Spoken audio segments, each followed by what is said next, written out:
जय सिया राम। मैं हूं पंडित अरविंद गौड़। स्वागत करता हूं आपका अपने YouTube चैनल ज्योतिष विद अरविंद गौड़ में। और हमारी आज की चर्चा का विषय है जनवरी मास का मासिक लग्न फल। 2 एपिसोड पहले बनाए जा चुके हैं जिसमें मेष से लेकर वृश्चिक तक की चर्चा हो चुकी है और उनके वीडियो नंबर हैं 297 और 298।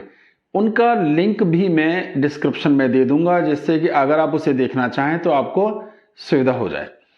आज आखिरी की बची हुई 4 लग्न धनु, मकर, कुंभ और मीन की चर्चा होगी। पूरे महीने में क्या क्या मुख्य चीजें हो रही हैं, क्या बदलाव हो रहे हैं, ग्रह कहां जा रहे हैं, क्या कर रहे हैं, पहले इसकी चर्चा कर लेते हैं। शुक्र अस्त होंगे 6 जनवरी को, 11 जनवरी तक लगभग 6 दिन। शनि अस्त हो जाएंगे 19 जनवरी को और फिर फरवरी में जाकर उदय होंगे। और बुध अस्त हो जाएंगे 17 जनवरी को, जो 29 जनवरी को उदय हो जाएंगे। आमतौर पर बुध के अस्त होने का कोई विशेष प्रभाव नहीं माना जाता है, लेकिन बताना जिम्मेदारी है। बुध वक्री हो जाएंगे 14 जनवरी को और शुक्र पहले से ही वक्री चल रहे हैं, वो मार्गी हो जाएंगे 29 जनवरी को। केवल 2 ग्रह इस पूरे महीने में अपनी राशि बदलेंगे। उनका नाम है सूर्य, जो 14 जनवरी को मकर राशि में जाएंगे, मकर संक्रांति बनेगी, और मंगल जो 16 जनवरी को वृश्चिक राशि छोड़ करके धनु राशि में चले जाएंगे। चंद्र क्योंकि बड़ी जल्दी जल्दी अपनी राशियां बदलते हैं इसलिए उनका नाम नहीं लिया गया है, और वो जहां जहां जिस जिस राशि में जब जब जो प्रभाव देंगे उसको जब मैं डिटेल बताऊंगा तो साथ साथ लेके चलता रहूंगा। तो ये एक मोटे तौर पर होने वाली घटनाएं हैं। आमतौर पर कोई भी ग्रह या तो वक्री होगा या मार्गी होगा, 2 प्रभाव। अस्त होगा या किसी ग्रह से युति होगी, भाव बदलेगा या उस पर किसी ग्रहों की दृष्टि होगी। और गहराई में जाते हैं तो वो किस नक्षत्र में है और किस नक्षत्र चरण में, इस तक भी जाया जा सकता है। तो लमसम ये चेंजेस हैं और अब इसे एक एक करके अपनी बची हुई 4 लग्नों पर धनु, मकर, कुंभ और मीन पर ले लेते हैं। तो शुरुआत करते हैं धनु से। धनु लग्न के लिए क्या स्थिति है, इस पर ध्यान देते हैं कि जो लग्न के स्वामी रहेंगे गुरु, वो पूरे महीने कुंभ राशि में यानी अपने से तीसरे भाव में रहेंगे। वो अच्छी स्थिति है, उसमें ऐसी कोई खराबी की बात नहीं है, इसमें कोई समस्या की बात नहीं है, ये हालात ठीक है। लगन में शुक्र बैठे हैं जो पूरे महीने लगातार बैठे रहेंगे, और सूर्य केवल 13 तारीख तक रहेंगे क्योंकि 14 तारीख को सूर्य वहां से हट जाएंगे। तो स्थिति यह है कि लगन में लगातार सूर्य, अब लगन का भाव यहां ये था से केवल धनु राशि में बैठे हैं जो गुरु की राशि है। तो यहां पर थोड़ा सा आंखों को या सिर दर्द को लेकर के थोड़ा तनाव, थोड़ा दर्द देखने में आ सकता है। सिर दर्द, आंखों में दर्द, इससे मिलती जुलती चीज, ज्यादा कोई समस्या नहीं। शुक्र के यहां रहने पर और दोनों तरफ पापी ग्रह, एक तरफ शनि एक तरफ मंगल केतु, ये थोड़ा सा तनाव रहता है, थोड़ी प्रसन्नता में कमी देखने में आ सकती है, थोड़े आनंद में कमी देखने में आ सकती है, लेकिन इसका कोई बहुत ज्यादा इफेक्ट नहीं आएगा, पर थोड़ा बहुत इफेक्ट जरूर होगा। दूसरे घर में जो धन का घर है, कुटुंब का घर है, हमारे व्यवहार का घर है, वहां स्थिति अच्छी है। और वहां स्थिति अच्छी क्या है कि वहां पर शनिदेव लगातार बैठे हुए हैं जनवरी 2020 से ही, और अभी भी और 4-5 महीने और फिर कुछ हद तक अक्टूबर तक भी यहां पर उनका प्रभाव देखने में आएगा। धन की स्थितियां अच्छी हैं, धन का आवागमन अच्छा रहेगा, पैतृक संपदा का सुख बना रहेगा, बुजुर्गों के साथ तालमेल बना रहेगा, कुटुंब के, फैमिली के जो और मेंबर्स हैं उनके साथ एडजस्टमेंट के लेकर कोई समस्या नहीं होगी। ये स्थितियां तो अच्छी हैं, लेकिन ये समस्या कब आएगी? तब आएगी जब यहां सूर्य शिफ्ट होंगे, और जब सूर्य शिफ्ट होंगे 14 तारीख को और उसके 5 दिन के बाद वो शनि को अस्त कर देंगे, उस समय थोड़ी सी भाषा की कड़वाहट बढ़ सकती है, थोड़ा तनाव बढ़ सकता है, फैमिली के साथ थोड़े से छोटे मोटे डिस्प्यूट देखने में आ सकते हैं। अगर आपकी जन्म कुंडली में भी पहले से ऐसे योग हैं तो इनकी संभावनाएं बढ़ जाएंगी, अन्यथा ज्यादा चिंता की बात नहीं है, केवल गोचर की बात है। लेकिन अगर कुंडली में भी कोई आधार हुआ इस तरह का तो समस्याएं ज्यादा देखने में आ सकती हैं। तो यहां ये चीज समझ में आई। अब यहां एक खास युति बन जाएगी बुध, सूर्य, बुध, शनि की, 3 ग्रहों की, और इसका प्रभाव ये हुआ कि ये अस्त हो गए, ये नुकसान हो गया। तो ये एक समस्या हुई। इसका जो नुकसान है वो कुटुंब के साथ तालमेल, धन संपदा पे आएगा। लेकिन अब क्योंकि ये तीसरे भाव का स्वामी भी आपके मेहनत करने में दिक्कत आएगी, आपके प्रयास में दिक्कत आएगी, अपने भाइयों के साथ तालमेल में थोड़ी सी दिक्कत देखने में आ सकती है। आप जिन चीज़ों के लिए प्रयासरत हैं उसके रिजल्ट निकालने में आप असहज महसूस कर रहे हैं। यानी कुल मिलाकर शनि जब 19 तारीख से अस्त होगा तो थोड़ा सा आपको अपनी मेहनत का भी रिजल्ट मिलने में देर लगेगी, व्यवहार भी आपका थोड़ा सा बिगड़ेगा, कुटुंब के साथ भी तालमेल बिगड़ेगा, धन के योग भी थोड़े से कमजोर होंगे, पैतृक संपदा वाली बात हो रही, ये स्थितियां हो जाती हैं। और आगे बढ़ते हैं, सुखों के घर की स्थिति है कि जो सुख के भाव का स्वामी है वो अपने से 12वें भाव में बैठा हुआ है गुरु। अब उसका नुकसान क्या हुआ, 12वें घर में जब भी कोई घर जाएगा तो उससे संबंधित सुखों की कुछ कमी, उनसे दूरियों की बात करता है, यात्राओं की बात करता है, काफी आना जाना पड़ सकता है और उसके कोई बहुत फ्रूटफुल रिजल्ट नहीं आएंगे क्योंकि वो जहां बैठा है वहां पर उस पर मंगल की फिलहाल दृष्टि है। बाद में ये दृष्टि हट जाएगी 16 तारीख के बाद। तो लमसम की स्थिति ये आएगी कि बहुत अच्छा आनंद का अनुभव नहीं हो रहा, बहुत मजा नहीं आ रहा, लेकिन बुराई कुछ नहीं है। स्थितियां यहाँ पे लमसम मेंटेन रहेंगी। हायर एजुकेशन में थोड़ी सी दिक्कत देखने में आ सकती है। संतान पक्ष की स्थिति ये रहेगी कि मंगल आधे महीने तक 12वें घर में रहेंगे, वहां बेशक वो स्वग्रही है, फिर भी कहीं ना कहीं केतु भी साथ में है, राहु की भी दृष्टि है और अपने भाव यानी पंचम भाव से अष्टम भाव में बैठे। तो ये पढ़ाई लिखाई को लेकर के असंतोष दे सकता है, संतान के साथ तालमेल को लेकर असंतोष दे सकता है, पैरों में दर्द की शिकायतें भी देखने में आ सकती हैं क्योंकि यहाँ राहु छठे घर में बैठा है, उसका ये प्रभाव हो सकता है। और शनि की दृष्टि आ रही है अष्टम भाव में, ये दोनों ही कहीं ना कहीं पैरों से संबंधित या कमर से नीचे के दर्द की बात कर सकते हैं, तो ये दिक्कत भी देखने में आ सकती है।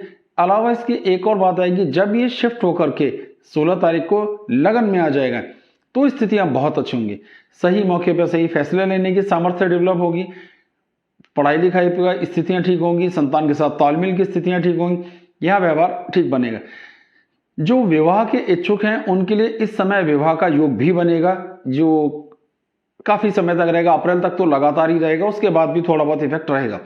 तो ये अच्छी स्थितियां रहने वाली हैं। जो पिता बनने वाले हैं या मां बनने वाले हैं उन और इच्छुक है, मतलब उस संबंध में प्रयासरत हैं, तो उनको भी ये आनंद के क्षण देखने को मिल सकते हैं। ये परिस्थितियां भी फेवरेबल चल रही हैं। तो यहाँ स्थितियां लगभग बिल्कुल ठीक है।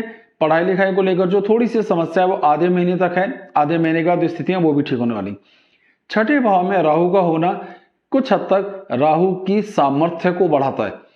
यहाँ कोई समस्या नहीं है, शत्रुओं के साथ आपकी जीत। अब शत्रु आजकल का मतलब क्या है, देखिए एक सवाल पूछा गया था, भाई शत्रु कौन, तो हर वो आदमी जो आपका अपोज कर रहा है या जो आपका कंपटीटर है, आज की भाषा में उसे ही शत्रु समझिए।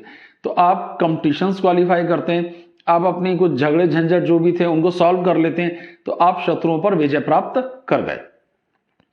लेकिन इसका एक थोड़ा सा नुकसान दांतों को देखने में आ सकता है, थोड़ी सी समस्या दांतों को या गले की खराबी की और दर्द की चर्चा मैंने पहले से ही की है, वो हो सकती है। तो अलावा इसके यहाँ कोई विशेष नुकसान नहीं है। कर्ज की स्थितियां मेंटेन रहेंगी, किसी हालत में भी कर्ज की समस्या नहीं, क्योंकि शुक्र की पोजीशन फिलहाल ठीक है। केवल 6 दिन के लिए शुक्र अस्त होंगे तब थोड़ी बहुत दिक्कत हो सकती है, पर ये बड़ा माइनर फीचर रहेगा, ज्यादा समस्या नहीं है। वैवाहिक जीवन सुख की स्थिति है कि ये खराब स्थिति है, क्योंकि बुध अपने से 8वें घर में बैठे हैं और कोई खास अच्छी स्थिति नहीं है। बुध अस्त भी होंगे। ये सच है कि ज्योतिष में बुध के अस्त होने का ज्यादा प्रभाव नहीं होता है, लेकिन फिर भी यहाँ पर ये बुध जो है अपने 60 में बैठे हैं, तो तालमेल की कमियां देखने में आ सकती हैं, विचार मिलने में दिक्कतें देखने में आ सकती हैं, वो एडजस्टमेंट नहीं हो रहा है, वो लगाव नहीं आ रहा है जो होना चाहिए था। ससुराल वालों के साथ भी कुछ खींचतान हो सकती है। आपको कहीं दूर जाना पड़ सकता है जिससे आप फैमिली से अलग हो जाओ, कहीं यात्रा पे जाना पड़ सकता है, किसी काम से जाना पड़ सकता है, पोस्टिंग पे जाना पड़ सकता है, तो ये चीजें भी देखने में आ सकती हैं। चंद्र अष्टम भाव के स्वामी है और सूर्य और चंद्र दोनों को ही अष्टमेश होने का दोष नहीं लगता, ऐसा एक नियम है।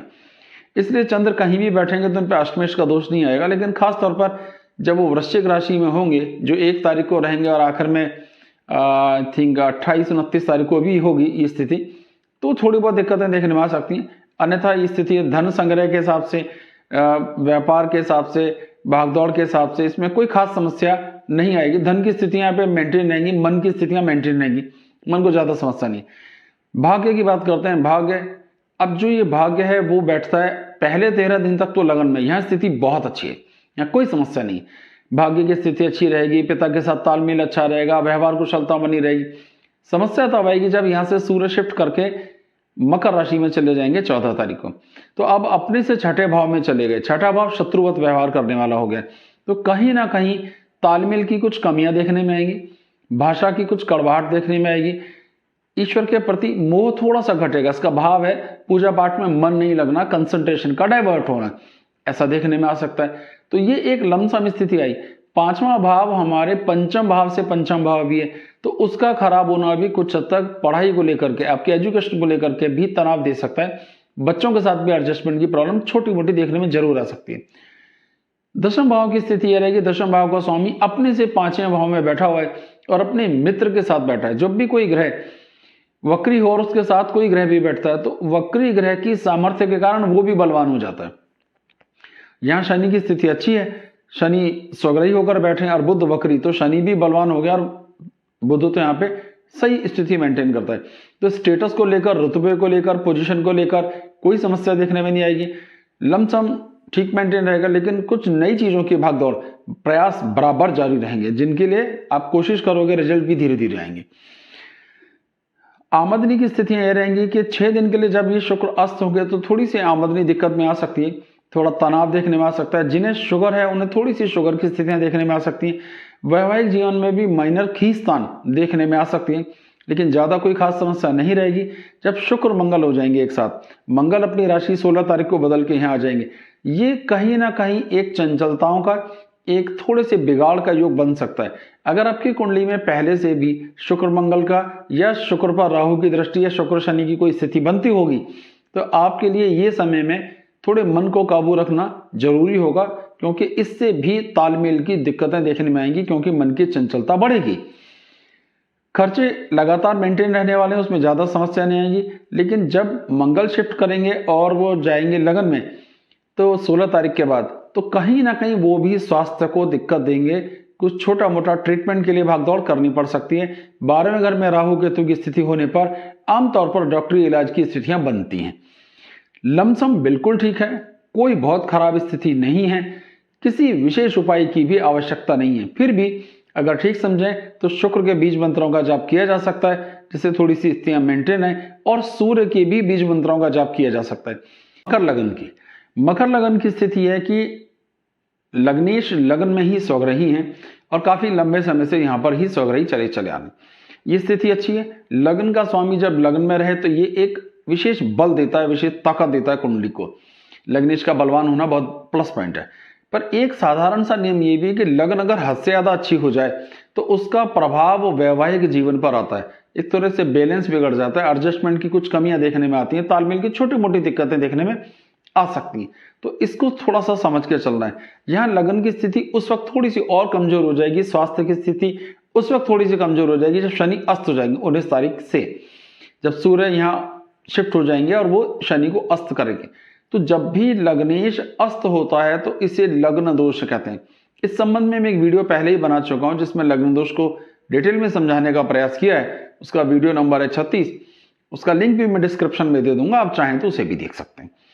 तो ये स्थिति कब बिगड़ेगी? स्वास्थ्य की, हाथ पैरों में दर्द की, थका थका सा रहना, आलस बढ़ जाना, थोड़ा चिड़ा चिड़ा सा रहना, यानी इरिटेट फील करना, ये स्थितियां 19 तारीख से शुरू होंगी जो फिर फरवरी तक भी रहेंगी। तो ये बहुत अच्छी स्थिति नहीं आएगी। कब आएगा दोष? 19 तारीख के बाद। उससे पहले स्थितियां बिल्कुल ठीक है।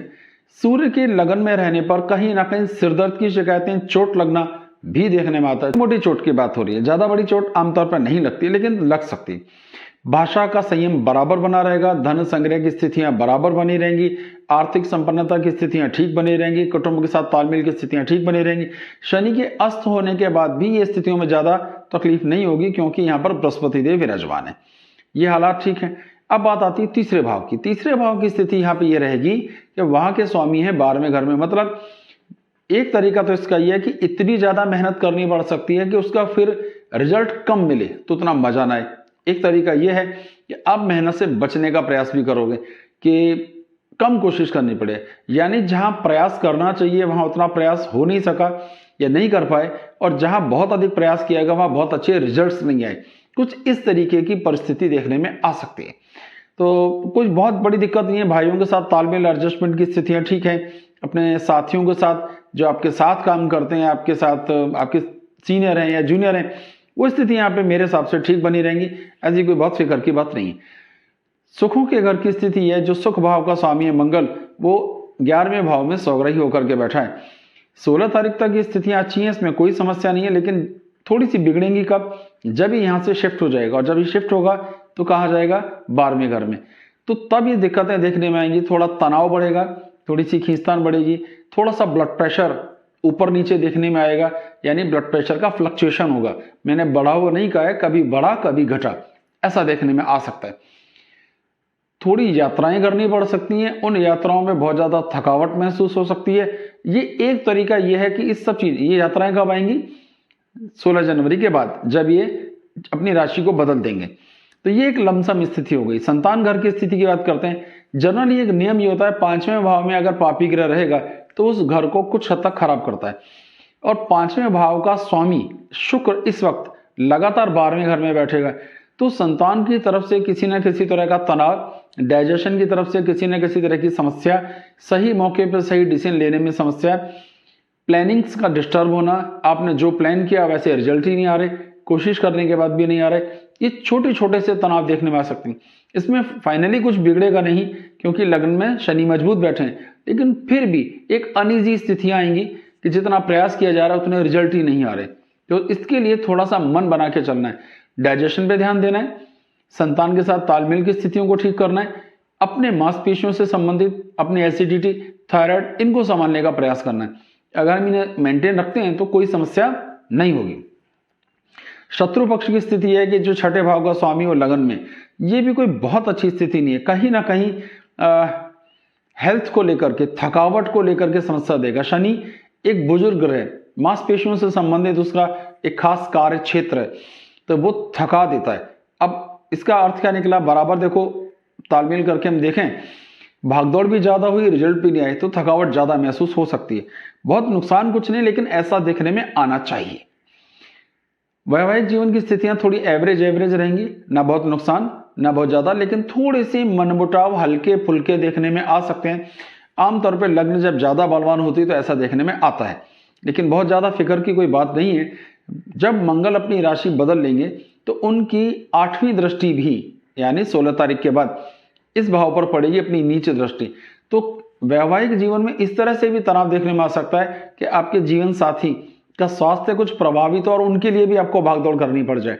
तो थोड़ा सा इस तरीके से दिमाग को आप लेके चलें कि थोड़ी भागदौड़ को संभालें, जरूरी चीज है उसी को करें। जो काम टाले जा सकते हैं, जिनके लिए अभी बहुत भागदौड़ की आवश्यकता नहीं है, उससे बचना चाहिए। सूर्य क्योंकि अष्टम भाव का स्वामी है और सूर्य को अष्टमेश होने का दोष नहीं लगता। जितने समय तक वो 12वें घर में बैठेगा तो 12वें भाव में बैठ के आंखों को तनाव दे सकता है, थकावट दे सकता है, खर्चे ज्यादा दे सकता है, छोटी मोटी कुछ कानून की दिक्कतें आ सकती हैं, टैक्स की दिक्कत है या किसी तरह किसी डिपार्टमेंट से कोई नोटिस है, कुछ भाग दौड़ है, ये हो सकता है। जरूरी नहीं कि हो ही जाए, पर संभावना है। लेकिन जब भी सूर्य शिफ्ट होकर के मकर में आ जाएंगे तो स्थितियां ठीक रहेंगी, इसमें कोई फिर विशेष दिक्कत की बात नहीं आएगी। सूर्य का लगन में होने के जो नुकसान है वो मैं पहले बता चुका हूं, लेकिन अष्टम भाव के हिसाब से स्थितियां यहाँ पे खराब नहीं है, क्योंकि उसे अष्टमेश मानते ही नहीं। भाग्य की स्थिति लगातार अच्छी बनी रहेगी, तालमेल बना रहेगा, ईश्वर के प्रति कृपा, कुछ धार्मिक यात्राओं की स्थितियां भी बनने के योग बन सकते हैं, तो इसका आनंद भी लिया जा सकता है, इसमें भी कोई समस्या देखने में नहीं आएगी। अब बात आती है दशम भाव की। अब दशम भाव के जो स्वामी हैं शुक्र, वो लगातार 12वें घर में रहेंगे, ये अच्छी स्थिति नहीं है। यानी आपका धन खर्च ज्यादा होगा, कमाई कम होगी, भागदौड़ ज्यादा होगी, रिजल्ट्स कम आएंगे, स्टेटस पे मजा नहीं आ रहा, मतलब जैसा प्लान कर रहे थे उस, जैसे कहते हैं ना, एज पर प्लान काम नहीं हो रहा, ये स्थितियां देखने में आ सकती हैं। तो ये छोटे मोटी खींचतान है, नुकसान तो नहीं होगा, क्योंकि शुक्र का 12वें घर में प्लेसमेंट जर्नली अच्छा ही समझा जाता है, वो खराब स्थिति नहीं है। काल पुरुष की कुंडली में वहां वो अपनी उच्च राशि में होते हैं, इस कारण तो ये कोई बहुत खराब स्थिति नहीं है। आमदनी के घर में मंगल देव लगातार बैठेंगे और मंगल की यहाँ स्थिति मजबूत है, क्योंकि वो एक केंद्र के भी कंट्रोलर है। 16 तारीख को जब यहां से शिफ्ट करके 12वें घर जाएंगे तब थोड़ी सी इनकम की कमी देखने में आ सकती है, खर्चे देखने में आ सकते हैं। 12वें घर में जब शुक्र मंगल दोनों होंगे तो ये वैवाहिक जीवन में किसी तरह के क्लेश की संभावना भी दे सकते हैं, लेकिन इसका जरूरी नहीं हर बार ऐसा हो।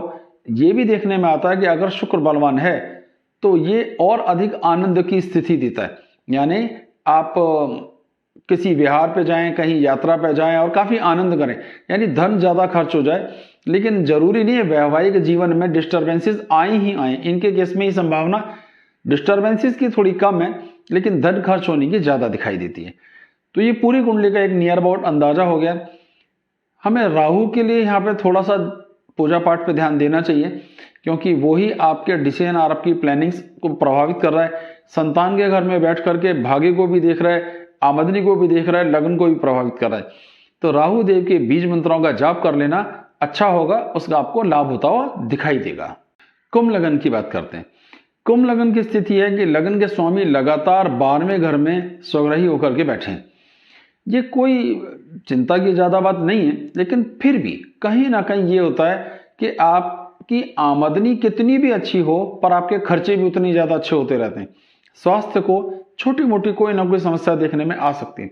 अगर आपकी जन्म कुंडली में शनि की स्थिति अच्छी है तो ज्यादा फर्क नहीं पड़ेगा, लेकिन अगर आपकी कुंडली में शनि की स्थिति अच्छी नहीं है तो प्रभाव निश्चित रूप से ज्यादा आएगा। आप वीडियोस के लिंक्स को ढूंढेंगे तो आपको मिल जाएगा। मैंने ये लमसम देखने का भी एक वीडियो पहले अपलोड किया है, लगभग सभी ग्रहों का किया है कि उनका प्रभाव आपकी कुंडली में किस तरह से देखें, वो कितने प्रभावशाली होंगे। तो आप ढूंढेंगे तो आपको मिल जाएगा। तो स्थितियां ये रहेंगी कि 12वें घर में बैठे हैं, 12वें घर से हमारे खर्चे देखे जाते हैं, और कोई ग्रह जब स्वग्रही होगा तो वो एक अलग तरह का योग बना देता है। अच्छा, तो खर्चे फेवर में होंगे, प्लानिंग के हिसाब से होंगे, भागदौड़ प्लानिंग के हिसाब से होगी, पर खर्च होगा। तो पैसा तो खर्च हो रहा है, लेकिन उसका ऑन दी होल लाभ यह है कि वो प्लान के हिसाब से हो रहा है। आपने ऐसा सोचा था, वही प्लानिंग के हिसाब से पैसे खर्च हो रहे हैं, तो यहाँ कोई विशेष नुकसान आपको होता हुआ नहीं दिखाई देगा। लगन में लगातार बृहस्पति देव बैठे रहेंगे। बृहस्पति लगन में बैठे हैं तो देखिए, एक तो जहां वो बैठेगा और अगर वो केंद्र है और खास तौर पर लगन है तो वहां का नुकसान नहीं करेगा। 5वीं दृष्टि से देख रहा है, पंचम भाव को भी आनंद देगा, सप्तम भाव को भी संभाल रहा है, भाग्य को भी संभाल रहा है। एक अकेला बृहस्पति आधी कुंडली को अकेला ही संभाल लेता है। बृहस्पति की स्थिति अच्छी है। अगर आपकी जन्म कुंडली में भी बृहस्पति की स्थिति अच्छी है तो आपको कोई विशेष समस्या तो यहाँ होनी नहीं। लगन में बृहस्पति रहेगा तो थोड़ा सा धार्मिकता बढ़ेगी, शांति बढ़ेगी, भागदौड़ बढ़ेगी, प्लान के हिसाब से काम हो रहे हैं, तो इस लिहाज से एक आनंद की अनुभूति भी देखने में आ सकती है। चित्त शांत रहेगा, सारे काम आराम से हो रहे हैं, ये देखने में भी आना चाहिए। 12 गुरु वो बैठा है लगन में, और वो है धन, पैतृक संपदा, उसका सुख, उसका आनंद, परिवार के साथ आपके तालमेल की स्थितियां वो लगातार बहुत अच्छी बनी रहेंगी। उसमें किसी तरह की कोई समस्या देखने में नहीं आएगी। भाषा का कंट्रोल बना रहेगा, आपकी भाषा मीठी और प्यारी बनी रहेगी। तो यहां लगभग ऐसी कोई बहुत खराब स्थिति तुरंत देखने में नहीं आ रही है। तीसरे घर के स्वामी मंगल जो हैं वो 10वें भाव में एक राजयोग बना रहे हैं जिसका नाम है रुचक महायोग। अच्छी स्थिति है, लेकिन जब ये मंगल यहां से शिफ्ट होकर के धनु राशि में जाएंगे तब भी ये स्थिति लगातार अच्छी रहेगी। तो मेहनत और मेहनत के फल प्राप्त हो रहे हैं, आपके प्रयास रिजल्ट दे रहे हैं, आपकी प्लानिंग से रिजल्ट दे रही हैं। भाइयों के साथ आपके तालमेल की स्थितियां अच्छी बनी रहेंगी, उसमें कहीं कोई भी समस्या देखने में नहीं आ रही। अब आता है कुंडली का बढ़ते बढ़ते चौथा भाव। राहु बैठे हैं। राहु यहां अपनी उच्च राशि के हिसाब से बैठे हैं। कितना भी अच्छी स्थिति हो, लेकिन फिर भी आमतौर पर चौथे घर में राहु का प्लेसमेंट बहुत अच्छा नहीं रहता। अगर यहाँ सूर्य की भी दृष्टि आए या मंगल की भी दृष्टि आए तो ये ब्लड प्रेशर को, हार्ट को, छाती से संबंधित तनाव बढ़ा सकता है। तो अगर आप पहले से ब्लड प्रेशर के पेशेंट हैं या आपको हार्ट की किसी तरह की कोई भी समस्या है तो आपको अधिक सजग रहना चाहिए। ये स्थिति एकाएक नहीं आ गई, राहु भी काफी समय से यहाँ बैठे हैं, करीब करीब भी लेके चलें तो 1 साल से अधिक हो चुका। तो लेकिन फिर भी सावधानी रखने में कोई बुरी बात नहीं है। इस दौरान प्रॉपर्टी का खरीदा जाना, कुछ चेंजेस होना, कुछ रिनोवेट होना के योग भी देखने में आ सकते हैं। कुछ ऐसी यात्राएं भी हो सकती हैं जिसका आपको आनंद प्राप्त हो, लेकिन रिजल्ट कुछ नहीं आएगा। उसका अर्थ ये निकला कि उन यात्राओं से आनंद तो आया, धन की प्राप्ति नहीं हो रही। इसका अर्थ सिर्फ इतना था। ये अच्छी स्थिति है। संतान के घर की स्थिति यह है कि जो बच्चों के सुख का स्वामी अपने से 8वीं में, बहुत कोशिशों के बाद भी बहुत अच्छे कोई रिजल्ट इस तरीके के जिससे कि आपको आनंद की प्राप्ति हो संतान की तरफ से, चाहे उनकी पढ़ाई के हिसाब से है, चाहे उनकी कामयाबी के हिसाब से, चाहे उनके विवाह के हिसाब से। ये फिलहाल कुंडली में ऐसा कोई भी योग बनता हुआ नहीं दिख रहा है, तो ये एक स्थिति यहाँ पे बहुत अच्छी नहीं है। तो संतान की स्थिति जब ठीक नहीं होती तो हम कहते हैं प्लानिंग भी हमारी खराब होती है, क्योंकि इनका स्वामी है वो भी बुध है। तो थोड़ा सा डाइजेशन को लेकर, थोड़ा एसिडिटी को लेकर, थोड़ा खाने पीने को लेकर, जिससे कि थोड़ी सी पेट से संबंधित समस्या भी देखने में आ सकती है। बहुत अधिक कोई फिक्र की बात नहीं है, बड़ा माइनर सा फीचर है जो किसी की कुंडली ज्यादा ही कमजोर हुई तो देखने में आ सकता है। शत्रु पक्ष बिल्कुल शांत रहने वाला है, उसका कोई बहुत नुकसान नहीं होगा, किसी तरह की बहुत परेशानी नहीं होगी। यह स्थितियां ये बिल्कुल ठीक रहने वाली हैं। हेल्थ को लेकर के लगभग कोई बड़ी समस्या आने की उम्मीद नहीं है। छोटी मोटी की तो मैंने चर्चा की, यानी अगर पहले से बीपी है तो थोड़ा सा बढ़ सकता है, पहले से हार्ट का प्रॉब्लम है तो थोड़ा बीपी बढ़ सकता है, तो उसकी सावधानियां तो आपको रखनी ही होंगी। अब आता है वैवाहिक जीवन की स्थिति। देखिए स्थिति यह है कि जब लगन का स्वामी और सप्तम के स्वामी आपस में सही घरों में ना बैठे तो यह भी एडजस्टमेंट की कमी देता है। फिलहाल तो सूर्य अच्छे घर में बैठे हैं 13 तारीख तक, यहां तालमेल ठीक है, लेकिन 13 तारीख के बाद जब सूर्य अपनी राशि बदलेंगे, मकर में जाएंगे, तो गोचर में क्या स्थिति बनेगी कि सप्तम भाव का स्वामी 12वें घर में चला जाएगा और वो लगन का स्वामी भी वही है और उसे वो अस्त करेगा। जब 12वें घर में जाएगा तो उसे अस्त भी करेगा, तो सेहत को लेकर के भी दिक्कत देखने में आएगी, जीवन साथी से तालमेल को लेकर के दिक्कत देखने में आएगी, वैवाहिक जीवन के एडजस्टमेंट में भी थोड़ी दिक्कत देखने में आ सकती है। ये तो थी उनके बाद जिनके पास पहले जो ऑलरेडी शादीशुदा हैं। जो विवाह के इच्छुक हैं उनके लिए जबरदस्त विवाह का योग चल रहा है और ये आगे तक अप्रैल तक भी कम से कम लगातार चलता रहेगा और अभी शुरू हुआ है नवंबर आखिर से। संतान के इच्छुक हैं उनके लिए संतान का योग बनेगा। जो प्रेम के इच्छुक हैं उनके लिए इस दौरान उस प्रेम विवाह के होने की गुंजाइशें भी बहुत बढ़ जाएंगी, अगर उनका प्रयास, उनका प्यार जेन्युइन है तो यहाँ सारी स्थितियां जो वैवाहिक जीवन से हैं उसमें थोड़ी बहुत जो दिक्कत देखने में आएगी कि जब सूर्य 12वें घर में होंगे और शनि वहां अस्त हो जाएंगे तब, यानी 19 तारीख के बाद महीने के आखिर तक, तो थोड़ी सी सावधानी की वहां आपको जरूरत पड़ने वाली है। जो धन संग्रह की बात है, पैसों की बात है, वहां कुछ हद तक विपरीत राजयोग बना हुआ है। इस भाव का स्वामी कहाँ चला गया? 12वें घर में। तो ठीक है, ज्यादा दिक्कत नहीं है, लेकिन आपका पैसा खर्च हर हालत में हो रहा है या होगा, बहुत नहीं होगा। अब देखिए खर्च में दो हिसाब है, एक ऐसा पैसा खर्च हो जाए जिससे आपको नुकसान हो गया, जैसे इलाज में पैसे लगे नुकसान हुआ, और एक ऐसा पैसा खर्च होता है जिससे ऑन दी होल आपको कुछ खुशी प्राप्त हुई, आपने कार खरीदी, आपने मकान खरीदा, आप कहीं घूमने गए, अपने कपड़े खरीदे इत्यादि, तो वहां आपने प्लान करके खर्च करा, इसलिए ज्यादा दिक्कत नहीं है, लेकिन निश्चित रूप से जमा पूंजी यहां खर्च होगी। भाग्य की स्थितियां लगातार बिल्कुल ठीक बनी रहेंगी, इसमें कोई समस्या देखने में नहीं आएगी। शुक्र लगातार जहां बैठे हैं उसकी स्थिति अच्छी है, और कुंडली में शुक्र केवल 6 दिन के लिए अस्त होंगे इस बार, 6 तारीख से 11 तारीख तक, तो ये थोड़ी बहुत माइनर फीचर आएंगे, लेकिन लमसम स्थितियां यहाँ बिल्कुल ठीक बनी रहेंगी, कोई बहुत ज्यादा चिंता का विषय नहीं है।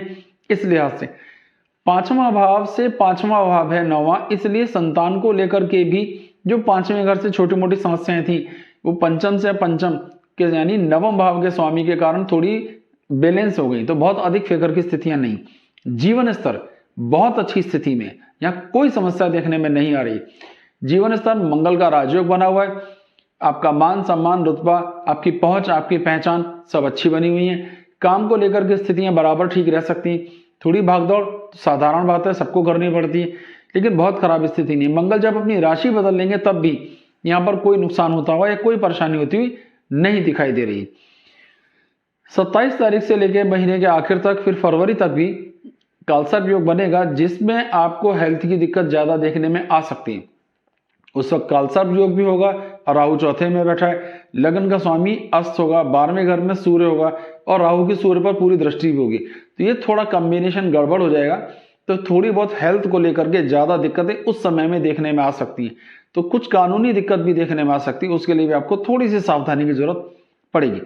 आमदनी की स्थितियां लगातार बहुत अच्छी हैं, क्योंकि 11वें घर का स्वामी लगातार लगन में रहेगा, इसमें कोई भी समस्या नहीं। जब यहाँ सूर्य रहेंगे तब भी नहीं, सूर्य शिफ्ट हो जाएंगे तब भी नहीं, मंगल आ जाएंगे तब भी नहीं, तो लगातार इनकम बराबर बनी रहेगी, उसको लेकर किसी तरह की कमी बेशी होती हुई दिखाई नहीं देती। 12वें घर में जो हमारे खर्चों के घर का कंट्रोलर, इसकी चर्चा थोड़ी देर पहले भी मैंने की। कि शनि के बैठने के कारण ये फायदा है कि आपके खर्चे तो बहुत हो रहे हैं लेकिन एज पर प्लान हो रहे हैं। कुल मिलाकर पूरी कुंडली की स्थितियां अच्छी हैं। कोई दिक्कत देखने में आएगी तो वो राहु के कारण देखने में आ रही है, थोड़ी बहुत दिक्कत। तो राहु के बीज मंत्रों का जाप करना चाहिए, इससे आपको लाभ होगा। और थोड़ा सा एक सपोर्ट ये कि बृहस्पति के भी बीज मंत्रों का जाप कीजिए, क्योंकि वो रक्षक की भूमिका में वो इस सारी कुंडली की समस्याओं को जितना पॉसिबल है बैलेंस कर रहा है, संभाल रहा है। तो अगर हम बृहस्पति के बीज मंत्रों का भी जाप करते हैं तो भी काम चल जाएगा और हमें कोई दिक्कत परेशानी या नहीं होगी। अब आ जाती है आखिरी लग्न, मीन लग्न। अब मीन लग्न की स्थिति क्या है कि लग्न का स्वामी लगातार 12वें भाव में बैठा रहेगा पूरे महीने, और ये अभी नवंबर में यहाँ शिफ्ट हो गए, अप्रैल तक यही रहेंगे। इसे लग्न दोष कहते हैं। तो ये लग्न दोष की स्थिति बनी, और इसका भाव ये होता है जब लग्नेश 12 में होता है कि भागदौड़ ज्यादा होती है, दूर जाना पड़ सकता है, यात्राएं करनी पड़ सकती हैं, क्योंकि वहां बृहस्पति है इसलिए वो शुभ ग्रह, तो ज्यादा नुकसान तो नहीं होगा, लेकिन इतना ही उसका प्रभाव देखने में आएगा कि फिजूल की भागा दौड़ी देखने में आएगी। टिकने में मुश्किल आ रही है, एक जगह टिके बैठे कुछ काम करें वो नहीं हो रहा है, कभी ये काम कभी वो काम, ऐसा हो सकता है। स्थितियां ठीक है।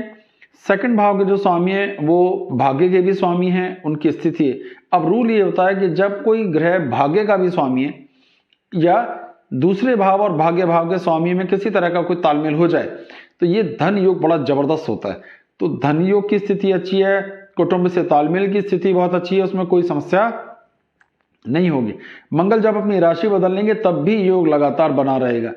कुटुंब के साथ तालमेल, धन, भाषा सब मेंटेन्ड है, यहाँ कोई नुकसान, कोई दृष्टि प्रभाव कड़वा नहीं आ रहा है। तीसरे घर में राहु एक तरह से राजयोग कारक होता है, ये बड़ा अच्छा प्रभाव देता है, बहुत ही जबरदस्त ऊर्जा देता है, सामर्थ्य देता है कर्म करने की। भाइयों के साथ तालमेल, एडजस्टमेंट होते हैं और सारे कामों को दुगनी ऊर्जा से करता है, इसलिए हर हालत में वो अपने सारे रिजल्ट निकालने में कामयाब हो जाता है। और उस घर का स्वामी का है, दशम भाव में बैठा है। तो आपकी जबरदस्त मेहनत, प्रयास और तालमेल आपके जीवन स्तर को और ऊपर लेकर जा रहे हैं। ये स्थितियां लगभग पिछले साल भर से हैं, कुछ कम ज्यादा तो और ग्रहों के कारण भी हो जाता है, लेकिन लमसम ये स्थितियां मेंटेन है। प्रयास, उन प्रयासों के फल आपको लगातार मिल रहे हैं और आगे मिलते भी रहेंगे, यहाँ कोई दिक्कत नहीं। लेकिन छोटी सी दिक्कत, अगर आपके कानों को कोई दिक्कत है, कान खास तौर पे सीधे कान को थोड़ा तनाव देखने में आ सकता है, कंधों में दर्द की थोड़ी बहुत शिकायत, या कभी कभी चक्कर आने जैसी, आप सर्वाइकल जैसी बात भी कह सकते हैं, ये हो सकता है। पर ये बड़े माइनर फीचर्स हैं, जब तक कुंडली में भी योग ना हो, गोचर के कारण ऐसी स्थितियां नहीं बनेंगी। तो ये अच्छी स्थिति हो गई। सुखों के घर का स्वामी बुध अपने से 8वें या कुंडली के 11वें भाव में बैठा है। थोड़ी तो ठीक है, नहीं है इसलिए ठीक नहीं है क्योंकि कहीं ना कहीं वो 8वें घर में है, लेकिन फिर भी स्थिति उसकी मेंटेन्ड है, ज्यादा दिक्कत की बात नहीं है। माता जी के स्वास्थ्य को लेकर छोटी मोटी दिक्कत देखने में आएगी। प्लान करके भी आप कोई जमीन या वाहन नहीं खरीद पाएंगे, वो काम लिंगर ऑन होता रहेगा, अगले महीनों के लिए टलता रहेगा। तो सुखों की स्थिति लमसम ठीक है, कोई बड़ा झंझट, कोई बड़ी समस्या नहीं है। बहुत माइनर फीचर माता जी के स्वास्थ्य को लेकर के देखने में आ सकता है, बड़ा माइनर फीचर है। संतान के साथ तालमेल की स्थितियां थोड़ी थोड़ी वैरी करते रहेंगे। केवल जब वो तुला राशि में रहेंगे तब थोड़ी सी दिक्कत आएगी, जो महीने के आखिर के आसपास होगा, बाकी ऐसी कोई समस्या नहीं।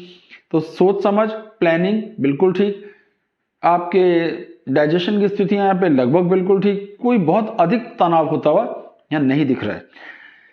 शत्रु पक्ष की बात करते हैं तो बीमारियां और शत्रु पक्ष का कंट्रोलर बैठा है कहाँ, 6ठे भाव का स्वामी सूर्य दशम भाव में। ये अच्छी स्थिति नहीं है।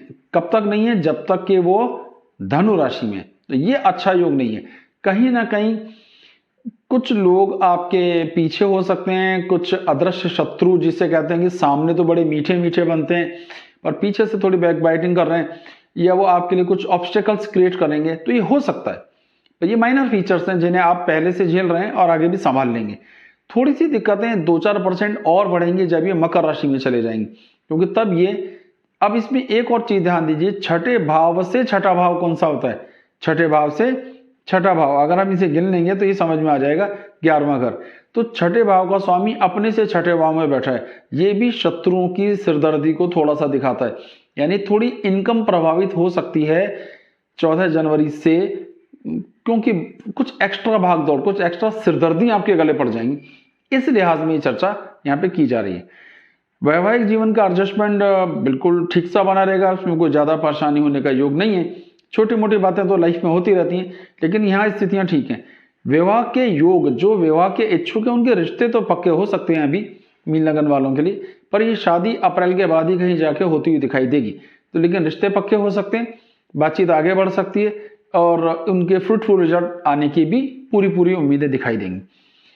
धन संग्रह की स्थिति जो है, जो हमारा 8वां घर है वो बैठता है।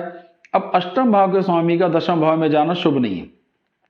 ये भी जीवन स्तर को थोड़ा नीचे खींच रहा है, हमारी इमेज को थोड़ा सा दिक्कत देखने में आएगी, क्योंकि उसका ठीक सामने 7वां घर आ जाता है। 7वां भाव लेंगे वहां से, चौथा भाव जो हमारी इमेज का है। तो असर एक जगह से देखें तो कई कई जगह पे देखने में आता है। तो ये थोड़ी सी स्थितियां हैं। यहाँ पहले सूर्य के साथ भी दिक्कत है, शुक्र अस्त हो जाएंगे, बाद में शुक्र मंगल योग भी बनेगा। तो ये सब चीजें छोटी मोटी दिक्कतें देंगी। अगर कुंडली में पहले से दिक्कत है तो ज्यादा दिक्कत आएगी, अन्यथा केवल गोचर प्रभाव से ज्यादा समस्या आती हुई नहीं दिखाई देती। भाग्य की स्थिति बेहद अच्छी बनी रहेगी, यहाँ किसी तरह की कोई समस्या नहीं है। जब मंगल यहाँ रहेंगे वृश्चिक में तब भी नहीं, और धनु में शिफ्ट हो जाएंगे तब भी नहीं। तो लगातार भाग्य का सपोर्ट बना रहेगा, ईश्वर की कृपा बनी रहेगी, ईश्वर के प्रति लगाव बना रहेगा। पिता के साथ तालमेल की स्थितियां कुछ हद तक मेंटेन रहने वाली हैं। संतान के सुखों के योग लगातार मेंटेन रहने वाले हैं, या कोई भी समस्या नहीं है। 10वें भाव का स्वामी 12वें घर में, ये खराब स्थिति है। फिर वही दिक्कत आएगी कि आपकी भागदौड़ हुई, खर्चे हुए, और अब आमदनी आना अलग बात है, मेहनत का फल मिलना अलग बात है, लेकिन उसके बाद भी मेंटेन नहीं होना। उस स्टेटस को लेकर प्रयास बहुत ज्यादा करने पर कभी कभी उन प्रयासों की क्वालिटी खराब हो जाती है।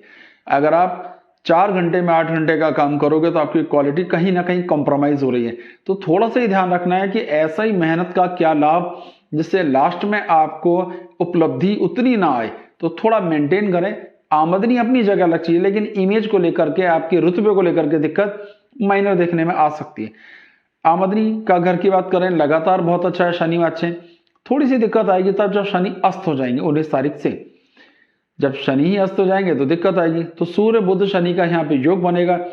ये योग ठीक है, 11वें घर में ज्यादा दिक्कत नहीं होती, लगभग सभी पापी ग्रह वहां शुभ फल देने वाले ही होते हैं, ये भी एक नियम है। तो लमसम मीन लगन के लिए लगभग अभी तक सब कुछ ठीक ही ठीक आ रहा है। अब 12वें घर की बात करते हैं। 12वें से 12वां घर कौन सा होता है? 11वां घर।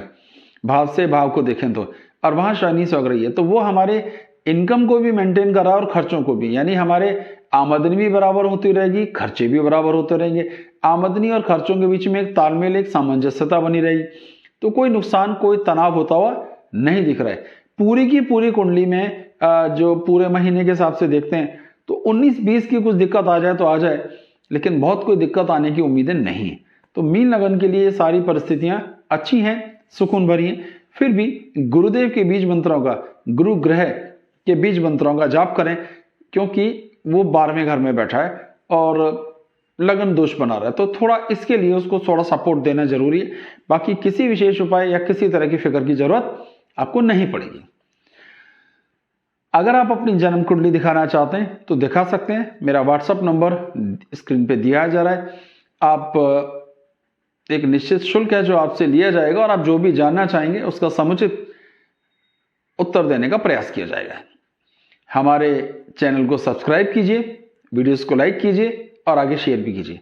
बहुत बहुत धन्यवाद। जय सिया राम।